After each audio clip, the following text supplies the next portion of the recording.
On my wedding day, my mom texted, "Don't expect anyone to show." Then I saw the group photo, all of them on a private beach in Maui. Caption, "Finally together." I just sent one text. Perfect timing. That night, I pulled my name off the business charter, froze every corporate expense account. A week later, my dad was outside my condo, red-faced and pounding on the door. I opened it, sipped my coffee, and said, "At this point, I don't even know what to call them. Family? That word doesn't fit anymore. You don't ghost someone's wedding and still get to wear that title. You don't fly to a private beach, toast champagne in the sun, and pose for a group photo on the same day your only son says his vows, and still call that love. I don't know what they are to me now. But they're not family." That ended the moment I saw the photo. Let me rewind. The morning of my wedding, I was standing in the small dressing room at our venue, this rustic little lodge on the coast, nothing fancy, but peaceful. I was adjusting my cufflinks when I got a text from my mother. "Don't expect anyone to show. Best of luck." No punctuation, no context, just those words. I stared at the screen for a solid minute thinking it had to be a mistake. I actually checked the sender like I didn't recognize her number. I even turned off my phone and turned it back on, like maybe I'd read it wrong. But no. That was it. That was my send-off from the people who raised me. Natalie was down the hall getting ready. She had no idea. She thought they'd be arriving late. I never told her the full truth about how they reacted to her. When we got engaged, my mom called her scrappy, and my dad said she wasn't a strategic match. I didn't even know people talked like that outside of arranged marriages or corporate boardrooms. They didn't like that her family wasn't wealthy, that her dad drove a truck and her mom worked retail, that she came from a small town. They smiled in public and called her names behind closed doors. But I thought maybe, deep down, they'd come around. They didn't. I kept checking the entrance as the ceremony started. The seats reserved for my side of the family stayed empty. Every single one. Not even a text from my sister. The same sister who once told me I saved her life during her divorce. She couldn't be bothered to send an excuse. But Natalie, God, she looked beautiful. She smiled like she had the whole world figured out. I focused on her. I didn't let them ruin it. At least not visibly. We got through the vows. We kissed. Everyone cheered. The reception was small but joyful. Her family danced for hours. Our college friends toasted us with cheap champagne and corny stories. Nobody asked about my side of the aisle. Maybe they figured something came up. Later that night, I stepped outside to grab a beer from the cooler and get a little air. That's when I saw it. The post. My cousin, who apparently never figured out how privacy settings work, uploaded a picture that hit harder than anything my family had ever said to my face. There they all were. Standing on a private beach in Maui. Waves behind them. Sunglasses, sundresses, open collars. My parents, my sister and her husband, 2 aunts, even my dad's business partner, who's not even blood. Glasses raised, arms around each other, tan and glowing. It looked like a damn catalog photo. The caption read, "Finally together. Love wins. #family forever." They didn't just skip my wedding. They orchestrated a parallel celebration. A family event without me. They waited until my exact wedding day to do it. Then posted it, like they wanted me to see it. Like it was some kind of message. I walked back inside, kissed Natalie on the cheek, and danced until midnight. Then I went quiet. The following Monday, I showed up to the office like nothing happened. The receptionist said good morning. I smiled. Walked straight into my office. My name was still on the charter. I still had all the admin keys. I still controlled the corporate cards, the joint expenses, the assets I helped build from the ground up with my dad. By noon, I filed the paperwork to remove myself from the business entity. By 4, I froze every corporate expense account tied to the family. Phones. Gas. Flights. Hotels. All of it. I made sure it would hit them midweek, right as they were wrapping up their trip. The group chat started lighting up like a fire alarm by early evening. My dad texted first. Then my sister. Then the calls started. I ignored everyone. I was sitting on the couch with my wife, eating leftover cake. Finally, I sent one message back. Perfect timing. Then I turned my phone off and opened a bottle of wine. There was nothing left to say. A week of silence. That's all it took for them to crack. After the photo. After the text. After the wedding. After I froze the expense accounts and erased myself from the business we spent 10 years building together. I didn't pick up a single call. Not one reply to the frantic messages piling up in my inbox. Not even when my sister texted asking if I'd gone insane. I just watched quietly from the outside as the cracks started to show. Natalie noticed something had shifted, but she didn't ask. She knew enough to know that if I hadn't said anything yet, it wasn't ready to be spoken. We were still settling into married life. Small routines. Coffee in the morning. Cooking together at night. She picked up a freelance gig and filled the space in the apartment with energy I didn't realize I'd been missing all these years. We were happy. Tired but happy. Then came the knock. It was around 6:50 in the morning, still hazy outside, and I was in the kitchen in a t-shirt and boxers, drinking my first cup of coffee, when the pounding started. Sharp, loud, like someone wanted the door off its hinges. I didn't have to guess. I already knew who it was. When I opened the door, there he stood. My father. Red-faced, dressed in his usual overpressed shirt and designer slacks, like he thought showing up in business attire would give him some kind of authority. His tan hadn't faded yet. The Maui sun still clung to his skin like an insult. He didn't ask to come in. Didn't ask how I was. Didn't even say hello. He just launched into it. Yelled about how I'd embarrassed him. How I'd crippled the family. How freezing the accounts mid-trip left them stranded, and how they had to cover costs with personal credit cards. He said my sister and her husband had just put a down payment on a second property, assuming the cash flow would keep coming. That I had no right. That I'd thrown a grenade into everything. I stood there, sipping coffee. When he paused long enough to breathe, I said calm and clear, "I gave you every chance. You made your choice." That was the moment something shifted in him. His rage turned bitter. He started accusing me of being emotional. Said I was making a scene out of nothing. That skipping one event wasn't worth tearing the family apart. He kept calling it a difference of opinion. Like what they did wasn't calculated. Like it didn't come with consequences. He said I owed him. That he built the company from nothing. That he gave me the tools to succeed. That I was nothing without him. That's when I knew we'd never speak the same language. I told him the charter changes were final. That the holding company now controlled my shares and would not be reversing any decisions without compensation. If they wanted the business whole, they could buy it back, at market rate, cash up front. I told him the cards weren't coming back. The sell plans, the company car leases, the travel accounts, all frozen indefinitely. He asked what I expected them to do. I said, "Figure it out." Then I closed the door. He stood there pounding again, yelling my name, shouting threats I'd heard versions of before. I didn't open it. I sat back down, finished my coffee, and scrolled through photos from the wedding. Not a single one featured my family. But every one of them showed joy. Later that afternoon, I called the attorney and set up a firewall on the rest of my financial interests. I shut off every shared access point, revoked every family member from my personal accounts, and cancelled the auto-pay for the secondary property my sister had just moved into. She was using my name to secure the rate. Not anymore. They'd been living off me for years without even realizing it. They got used to things just appearing, trips, investments, bailouts. I had quietly kept the wheels turning while they posed on beaches and whispered about my wife not being our kind of people. Now the gears were stopping. And they were going to feel every rotation slow to a halt. It started small, just a few missed payments. The company's shared car lease bounced first. I knew because the dealership called my personal line out of habit. Then one of the vendors flagged an overdue invoice and emailed the business account I still monitored silently. Then the office building sent a warning about late rent. I didn't say a word. I just watched. By week 2, they were scrambling. I could see it in the group chat, my sister begging for someone to cover the utilities for the lake house this month, and my dad replying with vague promises. My aunt chimed in, saying her card got declined trying to book a trip to Scottsdale. My cousin asked if the company still covered his insurance. No one was getting real answers.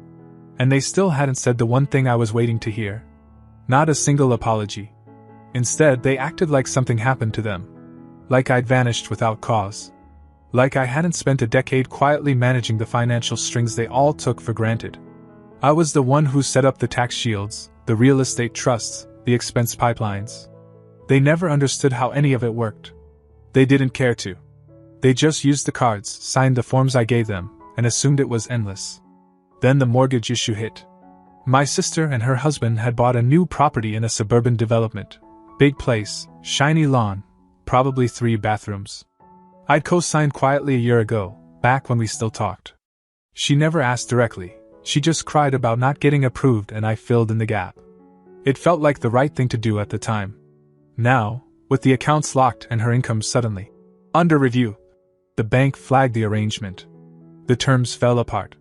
They couldn't meet the new deposit window. I got the notification because, legally, my name was still on the contract, until I had it removed. That was a fun call. The loan officer asked if I was still interested in backing the property. I told him no. Not anymore. 3 days later she called me. My sister. After complete silence since before the wedding. No. Congrats? No. Sorry we missed it. No acknowledgement. Just, you can't do this to us. Us. I didn't even answer. Just let it ring out and block the number. That night, Natalie and I ate dinner on the couch and watched reruns while her head rested on my shoulder. She still didn't know all of it. I didn't feel like she needed to. What mattered was we were good. We were building something real. The next week, I heard from our old accountant. A guy I liked, someone who always played it straight. He said the quarterly reports were a disaster and asked if I'd really pulled all access. I said yes. He was quiet for a second, then said, I wondered when you'd finally stop carrying them. That stuck with me. Because he was right. I'd been carrying them for years. Quietly, fully, without resentment, until they made it impossible not to see the truth. And now? Now I was just letting go. 3 weeks after the wedding, the silence began to warp into something else. Not apology. Not remorse. Just quiet calculations behind closed doors. They were clearly trying to find a way back into control, but without facing the truth. Typical. I was working late from home, finalizing paperwork for a startup I'd quietly invested in months ago, something I'd never told my father about. It was the first time I felt genuinely excited about a new direction. My phone buzzed with an email notification. The sender's name didn't ring any bells. Subject line: Request for private conversation regarding family affairs. I opened it. Inside, some slick wording about wanting to meet for coffee and discuss a potential path forward. It took a moment, but I realized the sender was one of my father's longtime business contacts, an old guy I'd seen once at a board meeting when I was 22. A professional mouthpiece. He even included a line that made me laugh out loud. I believe there's still a way to preserve legacy without sacrificing personal values. I didn't answer. 2 days later, I got another email, this time from a law firm. They sent over a PDF titled, Proposal for Reintegration of Partnership and Brand Stabilization. That was their title. Not apology. Not we were wrong. Just stabilization. Like I was a stock that dropped too fast. The document was dense. Basically, they were offering to bring me back as an independent strategic lead, with a hefty salary, my shares reinstated, and a public announcement about renewed collaboration. I kept scrolling, half bored, until I hit the final clause, neatly buried at the bottom. Reinstatement subject to realignment of personal affiliations in conflict with brand image or long-term partner confidence. It didn't say Natalie's name, but I didn't need it to. They wanted me back, but only if I erased the one person who showed up when none of them did. The woman who stood beside me when every single blood relative disappeared. I closed the laptop without responding. The next night, Natalie and I were walking back from dinner. Just the two of us, holding a leftover box between us, laughing about some guy at the restaurant who kept loudly pitching a podcast idea no one asked to hear. We turned the corner onto our block, and froze. My mother was standing outside the building. Not dressed for confrontation. No suitcase. No umbrella.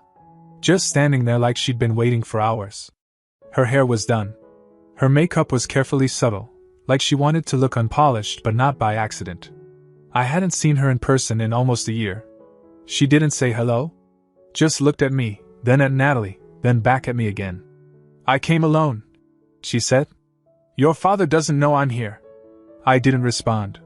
She said she wanted to fix things, that this had gone too far, that the business was suffering and no one was talking to each other, and it was time someone acted like the adult. I said, You didn't come to fix anything. You came to negotiate. That's when she said it. Not loudly. Not in anger. Just a sentence she clearly rehearsed. I think deep down, he knows she's not part of the future we built. It was so calm, so matter-of-fact, that it actually stunned me more than if she'd screamed. Natalie didn't say a word. She didn't need to. I just stepped forward, looked my mother in the eye, and said, You made that future without me the second you walked off that plane in Maui. Then I turned, took Natalie's hand, and walked past her. We didn't stop. We didn't look back. But later that night, around 1:30 a.m., I got another email. From the same firm. Subject line: Urgent, intent to sue for breach of fiduciary duty. That's when I knew they weren't done trying to fight. And that's when I realized I hadn't even started. When the envelope landed on my desk, I didn't feel much. Not anger. Not surprise. Just a kind of tired confirmation. Thick, cream-colored paper. My name typed in bold. Formal language wrapped around a threat. My father and his lawyer were filing for breach of fiduciary duty. They claimed I had sabotaged the family business, intentionally interfered with operations, caused reputational harm, and jeopardized shared assets. It was nonsense. But legally shaped nonsense. I handed it off to my attorney, Lena. She didn't flinch. She was the kind of lawyer who used silence better than most people used words. After scanning the first page, she looked up and said, They're trying to box you in before they collapse. I nodded. So let's let them collapse. She started building a counter immediately. What they underestimated, what they always underestimated, was that while they were flying first class and golfing with clients they couldn't name, I was the one keeping everything upright. I had all the documentation. Expense records, internal emails, proxy notes, even audio from board calls. I had time-stamped proof of every task they delegated to me because they didn't want to deal with it. And I wasn't going to shout or threaten. That wasn't necessary. Collapse doesn't always come from fire. Sometimes it's the water leaking behind the walls. I made one call to our logistics partner. A guy named Dennis I'd worked with for years. We'd had beers together. I told him, off the record, that he might want to hold off on fulfilling the next few bulk shipments. That things were unstable. He didn't ask questions. Just said, Got it. Then came the real estate play. They forgot I still had partial signature rights on the commercial lease for our headquarters. I didn't even need to threaten. I just notified the building owner that I would no longer personally guarantee rent coverage, and that there was potential financial turbulence incoming. Within 72 hours, the management company served them with a notice: pay 3 months in advance or prepare to vacate. I didn't need to lift another finger. They weren't liquid enough to cover that kind of demand. Quietly, the walls started closing in. Then came the international partner. He only stayed in because of my involvement. The moment I sold my last shares in the satellite entity, he pulled his investment. It wasn't personal. He even sent me a short note saying, Saw the writing on the wall. You did the right thing. My cousin messaged me that night. First time I'd heard from him since the wedding. He said, Whatever point you're trying to prove, it's made. You've burned everything down. He was wrong. I hadn't burned anything. I just stopped watering their garden. But then something happened I didn't expect. I got an email from a woman who worked in HR at a mid-sized accounting firm. Said she couldn't say much officially, but she thought I'd want to see something that came across her desk. We met at a diner the next morning. She slid a folded paper across the table. A printed screenshot from their onboarding system. My sister had applied for a financial consultant position. Under her resume, she'd listed herself as managing director of our company for the last 4 years. She'd even added bullet points: client strategy, revenue growth, operational oversight. Total fiction. She'd also used my name and personal number as her professional reference. I stared at the page for a while. Then I looked up and asked the woman, Did she actually interview? She nodded. She was confident. A little too confident. I smiled. Yeah. That tracks. I sent my sister one message as I left the diner. Don't ever use my name again. No threats. No drama. Just that.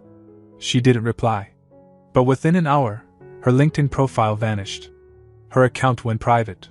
Mutual contacts stopped tagging her in anything. The funny part was, I wasn't even angry. I wasn't surprised. I think I just felt done. For the first time in my life, I wasn't checking behind me. I wasn't cleaning up their mistakes. I wasn't softening the blow. I was just walking forward. And whatever was behind me could fall as far as gravity wanted to take it. By the time spring rolled in, the family business had quietly folded. No bankruptcy filing. No scandal in the papers. Just closed doors and disconnected phones. The website came down one day without fanfare. A few of their old clients probably wondered what happened. Most didn't. They moved on. That's how business works. People think legacies last forever, but they don't. They last as long as someone's willing to keep holding them up. And I let go. Natalie and I had moved into a new place by then. Nothing extravagant, just bigger windows, more light, a kitchen she actually loved.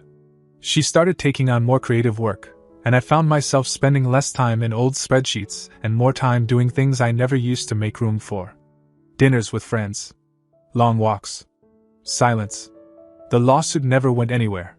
Lena shut it down so fast, I barely had time to read their reply. They tried to stall, tried to delay discovery, but the second they realized I wasn't bluffing, and that I had everything documented, they withdrew. Quietly. No apology. Just silence. That was fine. They weren't good at apologies anyway. One last ripple came from my father. He sent a letter, actual pen and paper, mailed to my office. No return address, no date. Just a rambling mix of excuses, nostalgia, and some warped version of our past. He wrote about the early days, when we drive out to distribution centers in the middle of nowhere. How we built something out of nothing. He said he missed those days. Said maybe we could go back to them. Then he ended with a line that told me everything I needed to know. I still believe we were right to protect the family from outsiders. Outsiders. Even after everything fell apart, he still saw my wife, the one person who stood beside me, as a threat. As someone who didn't belong. I folded the letter once, dropped it into the trash, and that was the last time I ever acknowledged him. That summer, Natalie and I took a road trip. No destination. Just highways, music, gas station coffee, and nowhere to be. Somewhere in Colorado, we stopped at a little cabin on a lake. No cell service. No emails. No expectations. On the last night, we were sitting on the dock, feet in the water, and she asked, "Do you think you'll ever talk to them again?" I didn't answer right away. Then I said, "I think they already said goodbye. They just didn't realize it." Because the truth is, the day they chose that beach over my wedding, they made the cleanest break they ever could have. They handed me freedom in the ugliest wrapping possible. I unwrapped it. I used it. And I didn't look back. It's been almost a year since I walked away.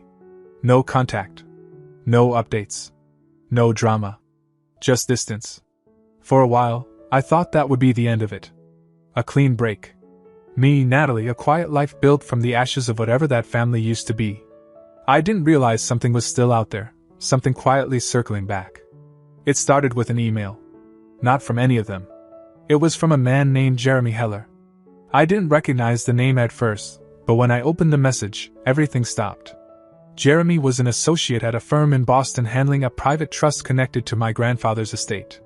My grandfather, the only person from my dad's side who ever treated me like I mattered. He died 10 years ago. I thought everything he had went directly to my parents. Turns out it didn't. Jeremy wrote that certain assets had been held in a secondary trust, frozen until my 35th birthday. They were part of a contingency plan my grandfather put into place after a falling out with my father. I had no idea any of this existed. He never talked about it. But according to the documents Jeremy attached, he didn't trust what the family had become. So he created a clause. If by a certain date I was no longer actively involved in the family business, and had severed financial ties, the full trust would default to me. And here I was, clean, detached, and just barely 35. I forwarded the files to Lena, and within a week, everything was confirmed. It wasn't just money. There were properties. Stocks. A storage facility full of artwork I didn't even know we owned. I stood in the middle of that warehouse one afternoon staring at a canvas worth more than my first apartment, and realized how little I knew about my own history. What my grandfather was trying to protect me from. What he saw coming before I did. Natalie was speechless when I told her. She cried a little. Not because of the money, she never cared about that. But because for the first time, it felt like someone from that bloodline had done something for us, not against us. The trust came with a letter. Typed. Simple. Signed with my grandfather's initials. If they ever choose themselves over you, walk away and don't turn back. I'll be waiting on the other side. I didn't know how much I needed to hear that until I read it. Now we're planning something different. Not revenge. Not a legacy. Just a future. One built not from their rules or expectations, but from the things they never understood. Quiet loyalty. Real love. And the power of walking away.